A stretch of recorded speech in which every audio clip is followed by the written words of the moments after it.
Hey Ross World, my money makes money.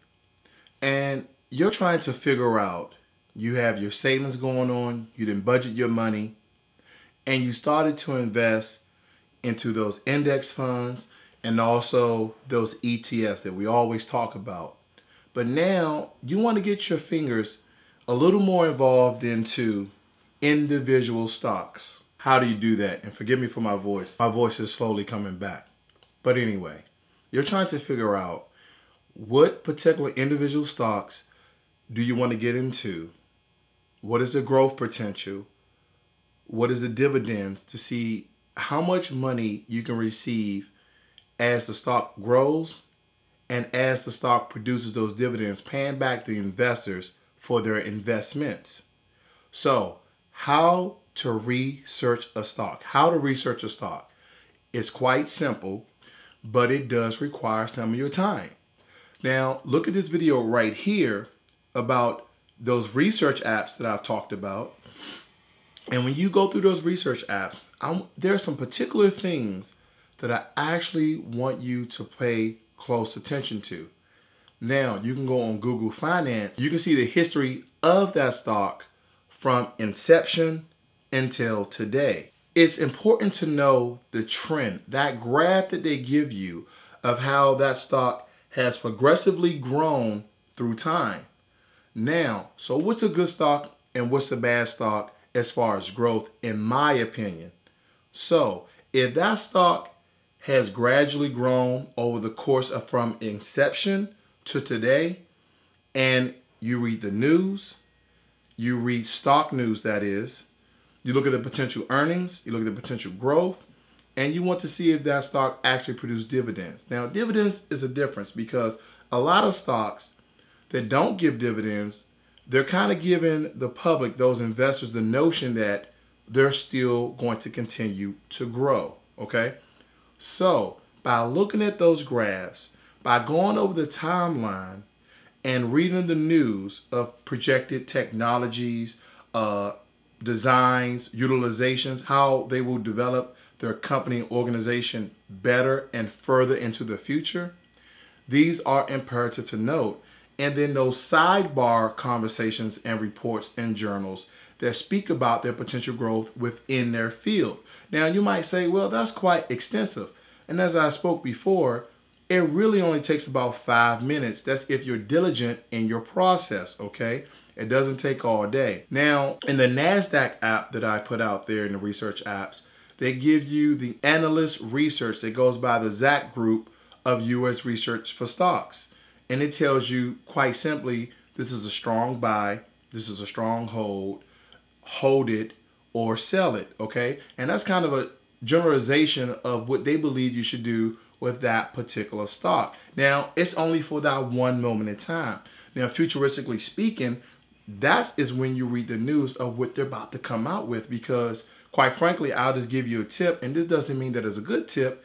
I'm just going to tell you what I'm going to do. I'm going to buy AT&T. Why? Because they just hired the Sony Ericsson guy, who I believe worked on the software and development. He will be heading the network and technology department of AT&T to make the 4G network stronger and more sustainable. And he's going to start working on creating the 5G network, okay? So you have to think futuristically. They're getting one of the experts in the game to come on their team. And this is another plus for AT&T.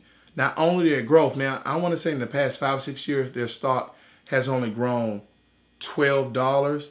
But look at it this way. Look at their dividends, okay? 4.5, okay?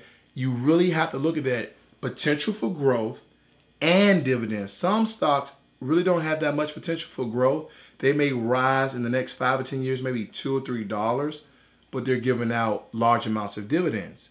So some people live off dividends, and some people look for stocks like a hybrid AT&T, where the potential for growth is still there, and they're still giving out high yield dividends. So these are all the things that you need to really add together in your calculations of how you want to go inside of the stock market. Is it simply just for potential growth, like maybe Berkshire Hathaway started when I first bought it at $77, and now it's $167, $168.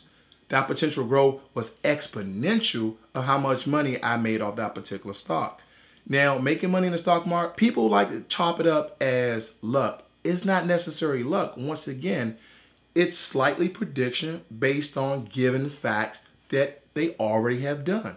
So you have to do your research if you're getting into individual stocks, okay? And I look into stocks for sustainability, meaning once I buy these stocks, I'm not selling these stocks until I actually need to sell these stocks to start living off the income into my retirement. Now, some of these stocks I'll never sell unless they start to decrease their dividends, because some people will buy, take for instance, they'll drop 3,000 down in AT&T.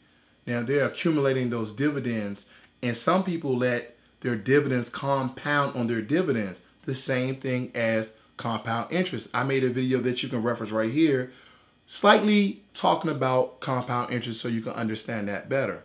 But it's imperative, it's important, okay, to the nutrition and health of your stock and yourself to do research. This is no time to be lazy. This is no time to be a sloth in the game.